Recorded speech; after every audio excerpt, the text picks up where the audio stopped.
ప్రేక్షకులకి ఆ లలితాంబిక అమ్మవారి యొక్క అనుగ్రహం పరిపూర్ణంగా కలగాలని మనస్ఫూర్తిగా కోరుకుంటూ మనం ఈ క్రోధినామ సంవత్సరంలో ద్వాదశ రాసుల వారికి వీలైతే ద్వాదశ లగ్నాల నుంచి చూసుకోండి, లగ్నం తెలియని వారు రాసి చూసుకోవచ్చు.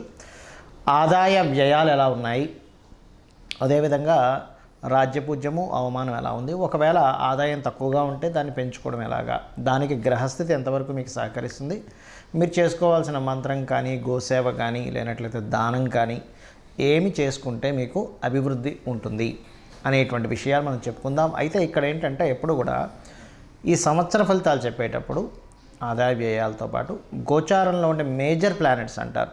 అంటే slow moving planets, fast moving planets ఉంటాయి. అంటే త్వరగా నెలకి 25 రోజులకి 45 రోజులకి జరిగిపోయే ప్లానెట్స్ కొన్ని ఉంటాయి. అంటే రవి, కుజుడు, శుక్రుడు, బుధుడు వీళ్ళు. ఇక చంద్రుడు అయితే 2.5 రోజులకు మారిపోతూ ఉంటాడు ఒక్కో రాశి. కానీ మేజర్గా మనల్ని రూల్ చేసేటువంటిది జీవకారకుడైనటువంటి గురువు, కర్మకారకుడైనటువంటి శనిశ్చరుడు, అదేవిధంగా కాలానికి కారకుడైన రాహువు, మోక్షానికి కారకుడైన కేతువుని ప్రధానంగా మనం తీసుకుంటాం.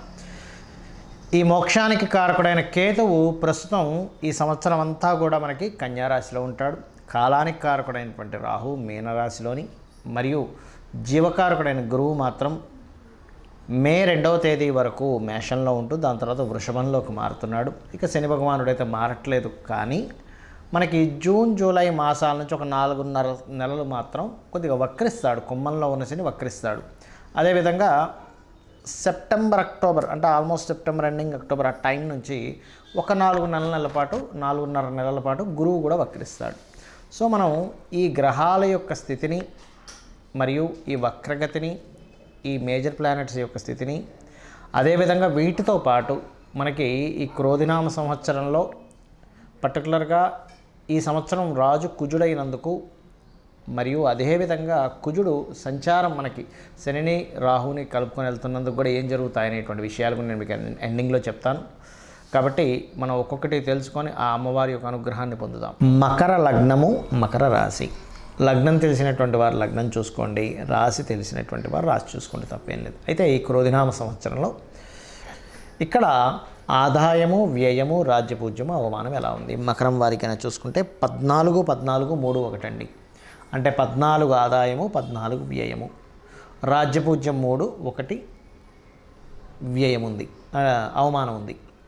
అయితే ఇక్కడ 14 ఆదాయం చాలా మంచిది. అంటే 14 లక్షలు సంపాదిస్తున్నాం అనుకోండి, సంవత్సరం మొత్తం కలిపి ఇంకో 14 లక్షలు ఖర్చు చూపిస్తుంది. అంటే ఇక్కడ ఏంటి, ఖర్చుని తగ్గించుకోవాలి. 14 మించి అయితే ఇక్కడ ఈ ఫలితాల్లో చూపించదు. ఎలా తగ్గించుకోవాలి? మకర రాశి వారికి ఉన్నటువంటి గ్రహస్థితి కానీ ఏం చూపిస్తున్నాయి అని చెప్పి చూసుకున్నట్లయితే మీరు రాహుకేతు గ్రహాల దగ్గర దీపారాధన చేయండి, ఖచ్చితంగా ఖర్చు అనేటువంటి తగ్గుతుంది. అదేవిధంగా శనగలు దానంగా ఇవ్వడం, మినుములు దానంగా ఇవ్వడం, ఉలవలు దానంగా ఇవ్వడం చేయండి, ఖచ్చితంగా తగ్గుతుంది. ఇక రెండవ విషయం ఏంటంటే ఇక్కడ రాజ్యపూజ్య అవమానాల విషయంలో 3, 1గా ఉంది కాబట్టి పెద్దగా కంగారు పడాల్సిన అవసరం లేదు. కాకపోతే రాజ్యపూజ్యం పెరగాలి అంటే మీరు లలితా సహస్రనామాలు నిత్యము పారాయణం చేసినట్లయితే రాజ్యపూజ్యం పెరుగుతుంది. అలాగే మీకు భాగ్యస్థానంలో కేతు సంచారం ఉంది కాబట్టి ఏదైనా క్షేత్ర దర్శనాలు కాస్త ఎక్కువగా చేయండి మకర లగ్నం ఆ రాశివారు. దానివల్ల మీకు ఖచ్చితంగా రిలీఫ్ అనేటువంటిది వచ్చి తీరుతుంది. ఇక మిగతా అంశాలు కనుక చూసుకున్నట్లయితే మకరం వారికి అంటే ఈ సంవత్సరం వ్యాపార లాభాలు అధికంగా ఉన్నాయి. మరి ఫినాన్షియల్గా ఎలా ఉంటుంది, కొంచెం 2వ స్థానంలో శని ఉన్నాడు కాబట్టి స్లో మనీ అనేటువంటిది కొంచెం స్లోగా రావడం అనేటువంటిది జరుగుతుంది. అలాగే 3వ స్థానంలో రాహు యొక్క సంచారము అనేటువంటిది గమనించుకున్నట్లయితే కొత్త పరిచయాలు, ధైర్యంగా ఒక స్టెప్ తీసుకోవడం ఇటువంటివి ఖచ్చితంగా చూపిస్తున్నాయి. అదేవిధంగా సంతానం కోసం ప్రయత్నం చేసేటువంటి వారి సంతాన అభివృద్ధి ఉంటుంది, అందులో ఎటువంటి సందేహం లేదు. మరియు కొంచెం విద్యార్థులకు విద్యా విషయంలో కొద్దిగా స్ట్రెస్ అనేటువంటిది చూపిస్తుంది. కొంచెం కాలేజీకి వెళ్ళేటువంటి విషయంలో, కాలేజీ ఎంపిక చేసుకునే విషయంలో కొద్దిగా స్ట్రెస్ ఉంటుంది. మీరు ఏదైనా వివాహ సంబంధించిన విషయాలు మే లోపల మీరు సెట్ చేసుకుంటే చాలా బాగుంటుంది. మే దాటితే మళ్ళీ మీకు గురువు మారడం వల్ల అంత అనుకూలత అనేటువంటిది ఉండదు. కాకపోతే వ్యాపార లాభాలు, అన్ని రకాల లాభాలు మాత్రం ఇస్తుంది, అందులో ఎటువంటి సందేహం లేదు. మరి గురువు వక్రిస్తాడు మనకి ఎప్పుడు, ఆల్మోస్ట్ అక్టోబర్ నుంచి ఒక 4.5 మంత్స్ టైంలో వక్రించినప్పుడు మాత్రం ఉద్యోగంలో కొత్త ప్రయత్నాలకు బాగుంటుంది. దాదాపుగా అక్టోబర్ నుంచి ఒక 4.5 నెలలు. మరి శని కూడా వక్రిస్తాడు ఎప్పటి నుంచి అంటే జూలై నుంచి ఒక 4.5 మంత్స్ ఆఫ్ టైంలో. ఆ సమయంలో మీరు కాస్త ఎవరికైనా మనీ విషయంలో మరింత జాగ్రత్తగా ఉండాలి. కుటుంబ సంబంధించిన విషయాల్లో, మనీ మ్యాటర్స్ విషయంలోని ఇది ప్రధానంగా గుర్తుపెట్టుకోండి. ఇక ఉద్యోగ అవకాశాలు, ఉద్యోగ అభివృద్ధి బాగానే ఉంది, ఏమి టెన్షన్ పడాల్సిన అవసరం లేదు. కాకపోతే ఇక్కడ గుర్తుపెట్టుకోవాల్సింది ఏంటంటే మంగళవారాలు తొందరపాటు నిర్ణయం తీసుకోకండి. ఇది ఉద్యోగ సంబంధించిన విషయంలో. వ్యాపార అభివృద్ధి అయితే ఎలాగో బాగుంటుందని మనం చెప్పుకున్నాము. ఇక మీరు చేయవలసిన దేవతా ఆరాధన ఏమిటి? లలితా సహస్రనామాల యొక్క శ్రవణం కానీ పఠనం కానీ చేయండి. మీకు దగ్గరలో విష్ణు ఆలయాలు కానీ గణపతి ఆలయాలు కానీ ఉన్నట్లయితే రెగ్యులర్గా వెళ్తూ ఉండండి. కొంచెం ఈ బ్యాంకింగ్ రిలేటెడ్ సంబంధించిన విషయంలో కొన్ని వర్క్స్ స్ట్రక్ అవుతూ ఉంటాయి. దీని విషయంలో కొద్దిగా చూసుకోండి, ఖచ్చితంగా మీకు మంచి ఫలితాలు వచ్చి తీరుతాయి. క్రోధినామ సంవత్సరము ఇక్కడ ప్రపంచవ్యాప్తంగా కానివ్వండి, దేశవ్యాప్తంగా కానివ్వండి, సంవత్సరానికంటూ ఒక లక్షణం ఉంటుంది. ఈ సంవత్సరం రాజైన దాన్ని బట్టి ఒక లక్షణం ఉంటుంది. గ్రహాల యొక్క స్థితిని బట్టి కొన్ని సంఘటనలు జరుగుతాయి. అయితే ఈ క్రోధినామ సంవత్సరం ఎంటర్ అవ్వకముందే కుజుడి యొక్క ప్రభావం పెరుగుతుంది అనేటువంటి చూపిస్తుంది. కాబట్టి ఆల్మోస్ట్ 2024 ఫిబ్రవరి మాసం నుంచే కొన్ని విద్వేషపూరితమైనటువంటి గొడవలకి, రాజకీయ నాయకుల మధ్యని విపరీతమైనటువంటి గొడవలకి, మరియు రాజుల మధ్యన గొడవలకి, యుద్ధాలకి, క్రోధి అంటే క్రోధం, కోపం పెట్టుకోవడం, చిన్న మిస్అండర్స్టాండింగ్స్ చేసుకోవడం, ఇటువంటి నామ సంవత్సరం ఇది. కాబట్టి దేశాల మధ్య, ప్రాంతాల మధ్య, మతాల మధ్య అనవసరమైనటువంటి విద్వేషాలు కలిగించేటువంటి సంవత్సరంగా చూపిస్తూ, ఇది కుజుడి యొక్క సంచారం. దీనివల్ల కుజుడు ఎవరికి కారకుడు అని చెప్పి తీసుకుంటే మిలిటరీకి, అందులో అంటే డిఫెన్స్ వారికి, పోలీస్ డిపార్ట్మెంట్ వారికి, రక్షణ వీటిని కల్పించేటువంటి వారికి. అంటే ఏంటి, ఈ సరిహద్దుల దగ్గర కొంత జాగ్రత్తగా ఉండాలి. అనవసరమైన గొడవలకు సంబంధించిన విషయంలో ఇక్కడ ఏదైనా గొడవలు జరుగుతాయి, అనవసరమైనటువంటి అవుతాయి అన్నప్పుడు కొంత జాగ్రత్తగా ఉండాలి, గుర్తుపెట్టుకోండి. కాబట్టి ఈ క్రోధినామ సంవత్సరంలో అందరూ చేసుకోవాల్సింది ఏంటి, ఇటువంటి గొడవలు మనం ఏమీ ఇబ్బంది పడకుండా ఉండాలి అంటే ముఖ్యంగా గుర్తుపెట్టుకోండి, కుజుడు రాజు అయ్యాడు కాబట్టి కుజగ్రహానికి శని రాహు గ్రహాల దగ్గర దీపారాధన చేయండి. చేసినట్లయితే అనవసరమైన గొడవలు బయట జరిగే ఛాన్సెస్ ఎక్కువగా ఉన్నాయి. కాబట్టి మీరు వెళ్ళి అనవసరంగా అందులో ఇరుక్కొని అందులో ఇబ్బంది పడకుండా మీరు సేఫ్గా ఉంటారు ఫస్ట్.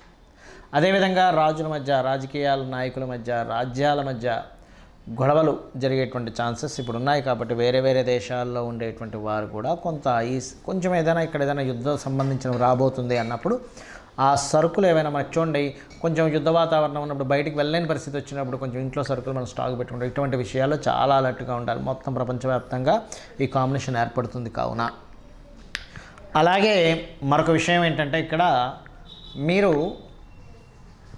మీకు చాలామందికి జాతకం తెలియదు, డేట్ ఆఫ్ బర్త్ తెలియదండి, రాశి తెలియదు, ఏమీ తెలియదు. కానీ క్రోధినామ సంవత్సరం నాకు బాగుండాలంటే ఏం చేయాలి అంటే ఒకటే గుర్తుపెట్టుకోండి, చండీ పారాయణం శ్రవణం చేయండి. మీరు తర్పణమో హోమమో చేయలేకపోయినా కనీసం శ్రవణం చేయండి. ఎటువంటి ఇబ్బంది రాకుండా అమ్మవారు చూసుకుంటుంది ఈ సంవత్సరం.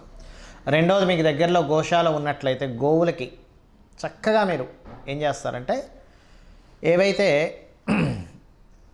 ఈ నువ్వులు తినిపించకూడదండి. బెల్లము, గోంగూర మరియు క్యారెట్స్, బీట్రూట్స్ లాంటివి, అదేవిధంగా గోధుమ రవ్వ ఇటువంటివి తినిపించండి. మీ గ్రహస్థితి ఎలాగున్నా సరే క్లియర్ అవుతుంది. దీంతోపాటు కుజ, శని, రాహు, కేతు గ్రహం దగ్గర కూడా దీపారాధన చేయండి. ఎందుకంటే జాతకం తెలియదు, ఏమీ తెలియదు, కానీ 6th హౌస్లో కేతు సంచరిస్తున్నాడు బుధరాశుల్లో. అందుకని ఏమిటి, ఈ అప్పుల విషయంలో మీరు ఇబ్బంది పడకుండా ఉండడానికి కేతు యొక్క అనుగ్రహం, గణపతి యొక్క అనుగ్రహం కలుగుతుంది. కాబట్టి గణపతి ఆలయాలకు వెళ్ళడం, అమ్మవారి ఆలయాలకు వెళ్ళడం, అందులో ముఖ్యంగా దుర్గాదేవి ఆలయాలకు వెళ్ళడం. దీంతోపాటు మీనరాశిలో రాహు యొక్క సంచారం అనేటువంటిది బాగా గుర్తుపెట్టుకోండి. దేవత సంబంధించినటువంటి పూజ పునస్కారాలు మాత్రమే కాకుండా పితృదేవతలకు ప్రధానంగా చేసుకోండి. మీరు ఎంత పితృదేవతలకు చేసుకుంటారా అంత చక్కటి ఫలితాలు మీకు వస్తాయి. మీరు ఆయురారోగ్యాలతోని, సుఖ సంతోషాలతోని, ధనపరంగా ఎటువంటి ఇబ్బంది లేకుండా ఉండగలుగుతారు, గుర్తుపెట్టుకోండి. అయితే ఇక్కడ ఎవరైనా సరే గుర్తుపెట్టుకోండి, బాగా అప్పులతో ఇబ్బంది పడుతున్నారు, ఈ సంవత్సరం ఇంకా ఎక్కువ ఇబ్బంది పడుతున్నారు అనుకునేటువంటి వారికి గణపతి ఆరాధన చేస్తూ మీరు ఓం అపర్ణాయై నమః అనే మంత్రం చేయండి. ఈ సంవత్సరం ఉన్న గ్రహస్థితి బట్టి చెప్తున్నాను. ఎవరికైనా బాగా ధనపరంగా ప్రెషర్ ఎక్కువగా ఉందండి, ఒక పక్క కట్టాలి కానీ ఆ ప్రెషర్స్ నేను తట్టుకోలేకపోతున్నాను, ఫైనాన్స్ ఇంకా పెరగాలి అనుకుంటే ఓం నవవిద్రుమ బింబశ్రీ న్యక్కారి రదనచ్చద అనే నామస్మరణ చేయండి. ఖచ్చితంగా మీకు ఫైనాన్షియల్ గ్రోత్ అనేటువంటిది పెరుగుతుంది, గొడవలు తగ్గుతాయి. మరియు దీంతోపాటు మీరు ఒకటే గుర్తుపెట్టుకోండి, మనం ఇప్పటివరకు చెప్పుకున్నటువంటి ఆదాయ వ్యయాలు ఏవైతే ఉన్నాయో, రాజపూజ అవమానం ఏదైతే ఉందో, ఇది పంచాంగంలో జనరల్గా అందరికీ తీసుకునేటువంటిది. కానీ ఇలా కాకుండా మీ యొక్క పర్సనల్ చార్ట్, అంటే మీరు ఎప్పుడు పుట్టారు, ఏ సమయము, ఏ నెల, ఏ తారీఖుని, ఏ సంవత్సరంలో, ఏ ప్రాంతంలో పుట్టారనే దాన్ని తీసుకొని మీ జాతక చక్రం వేసుకొని మీ లగ్నం ఏమిటి, మీరు పుట్టినప్పుడున్న లగ్నం ఏమిటి, మీ నక్షత్రం ఏమిటి, మీ రాశి ఏమిటి, మీకు ఏ మహాదశ నడుస్తుంది, మీరు ఏ ప్రయత్నం చేస్తే మీరు చక్కగా యోగిస్తుంది, మీకు ఏ మార్గంలో మీకు ధనయోగాలు ఉన్నాయి, ఎవరి ద్వారా మీకు సహకారం ఉంది, ఏ దిశను మీరు నివసిస్తే బాగుంటుంది, అంటే తూర్పు, ఈస్ట్, వెస్ట్, నార్త్, సౌత్లో అన్నీ మంచివే, కానీ మీకేది పనికి వస్తుంది, మీ సంతాన అభివృద్ధి ఏమిటి, మీ ఉద్యోగ, వ్యాపార, ఇన్వెస్ట్మెంట్స్ రిలేటెడ్, విదేశాలకు వెళ్ళేటువంటివి అన్నీ కూడా మీ జన్మజాతకంలో ఉంటాయి. గుర్తుపెట్టుకోండి. ఏ సమయంలో వివాహం చేసుకుంటే మంచిది, ఏ సమయంలో చేసుకోకూడదు, ఇలాంటివి చాలా విషయాలు ఉంటాయి. మరైతే మీకు సందేహం కలగొచ్చేమండి, మరి ఈ క్రోధినామ సంవత్సరం అని ప్రతిసారి పంచాంగం ఎందుకు చదువుతామని? ఇదంతా బయట ఉండేటువంటి వాతావరణ విశేషాలు, పంట పొలాలకు సంబంధించిన విశేషాలు, బయట ఉండే గోచార విశేషాలు. ఇప్పుడు చూడండి, మనం చెప్పుకున్నాం, కాస్త యుద్ధ వాతావరణంగా ఉంది, గొడవలుగా ఉంది, అల్లర్లుగా ఉంది, మత విద్వేషాలు, అనవసరమైన విద్వేషాలు, గొడవలు రేగేటువంటి సమయం ఇది అన్నప్పుడు మనం ఏం చేస్తాం? మన పిల్లల్ని ఎక్కడికైనా పంపించేటువంటి విషయంలో, మనం ఎక్కడికైనా వెళ్ళేటువంటి విషయంలో అలర్ట్గా ఉంటాం. ఈ అలర్ట్నెస్ని చెప్పడానికి ఈ గోచార ఫలితాలు చెప్పుకుంటుంటాం. అంతేగాని మన జన్మజాతకం పనిచేయదని కాదు, మన జన్మజాతకమే ప్రధానంగా పనిచేస్తుంది. ఇక్కడ ఒకవేళ మన దాంట్లో ఉదాహరణకి ఆదాయం తక్కువగా ఉంది, చాలా తక్కువగా ఉంది, వ్యయం చాలా ఎక్కువగా ఉంది అని అన్నప్పుడు మీ జన్మజాతకంలో ధనయోగ దశలు నడుస్తున్నాయని కూడా 1% కూడా మీరు టెన్షన్ పడాల్సిన అవసరం లేదు. జస్ట్ ఆ రెమెడీస్ చేసుకుంటే క్లియర్ అవుతుంది. సో ఈ రకంగా మీరు ఈ యొక్క ఫలితాలను చూసుకుంటూ నిత్యము అమ్మవారి యొక్క ఆరాధన చేసుకొని మీరు సుఖ సంతోషాలతో వర్ధిల్లాలని మనస్ఫూర్తిగా కోరుకుంటూ శ్రీమాత్రే నమః.